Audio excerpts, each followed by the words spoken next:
Álvaro García, responsable del pelotón.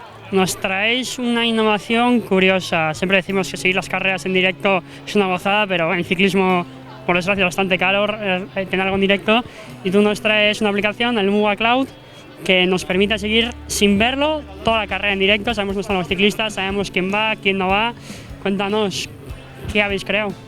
Pues efectivamente, a través del Muga Cloud, colocamos unos dispositivos GPS en los corredores, por lo tanto estos corredores emiten una señal cada segundo que se va actualizando.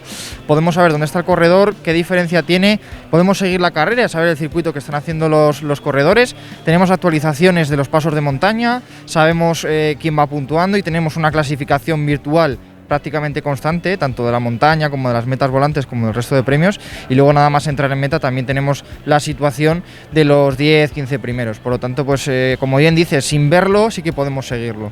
Es un trabajo complejo, sobre todo por el tema del directo, el momento, el ir al segundo.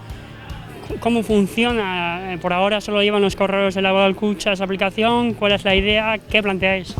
Pues sí, efectivamente el mayor problema siempre es la cobertura, claro, el estar moviéndose constantemente. Radio Vuelta siempre nos sirve de referencia, pero hay veces que no es tan fácil pues poder recibir los pasos o demás. La idea, como bien dices, ahora tenemos el apoyo incondicional de Laboral Alcucha a través de sus corredores, su equipo amateur, pero la idea es poder pues colocarlo en más ciclistas, tenerlo por ejemplo en los referentes de cada equipo y así poder ir viendo cómo se sitúa cada uno, qué situación de carrera tiene cada uno y las diferencias entre ellos. Esto pues bueno, por supuesto el problema siempre principal es la necesidad económica, ¿no? Lo que cuestan los dispositivos y demás, pero seguro que tanto equipos como carreras y organizadores y patrocinadores seguro que se animan en un futuro, esperemos que a corto plazo.